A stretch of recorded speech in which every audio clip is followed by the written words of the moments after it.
The only question that matters is there actually a difference? I know there's reasons that companies would want their employees back at the office, but does it really make a difference? Do employees work better at the office than they do at home? I think that varies by individual. I think it varies by organizational culture, right? Company culture. I think there are very successful organizations that are primarily remote, right? I mean, you think about Shopify as an example. They've done pretty darn well with pretty much, remote as the main mode of operation. Yeah. I think that, there is something to being, in an office with a team, learning. You get all that kind of anecdotal learning. People are social creatures. People want to be able to have lunch and, do all those good things, right? So there are certainly benefits.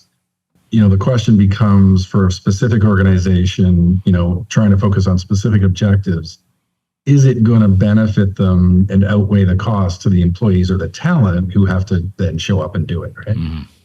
Alex, we saw some data today, and you've probably seen it as well from the Business and Industry Canada, showing that Canadian remote workers are 13% more productive than office workers, leading to savings of about $11,000 per employee annually. So the question is, if that's the case, why mess with what the numbers say appears to be working? Yeah. So I come back to this idea around corporate culture, right?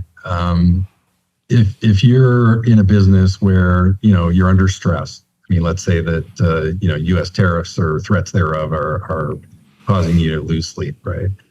Then, what do you want to do? Well, you want to control as much as you can the variables that are going to go into how you deliver, right? And so I think what you're seeing is a bit of a kind of a reversion to the mean, if you will. Hey, we know this works. It's worked for decades.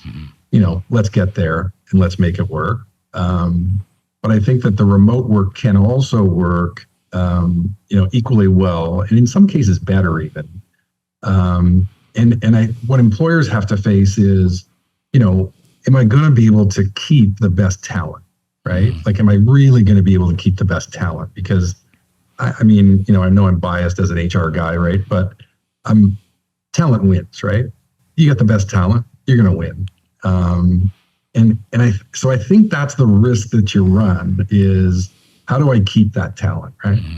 So Alex, though, to get the best talent, you've got to be flexible, and flexibility may equate to hybrid or some version of that. That's it. And if you look at someone who's got a choice between, I'll just pick a $100,000 job where you got to be in office 5 days a week, or you've got a $90,000 a year job and you show up once every couple of weeks for some meetings or something, right?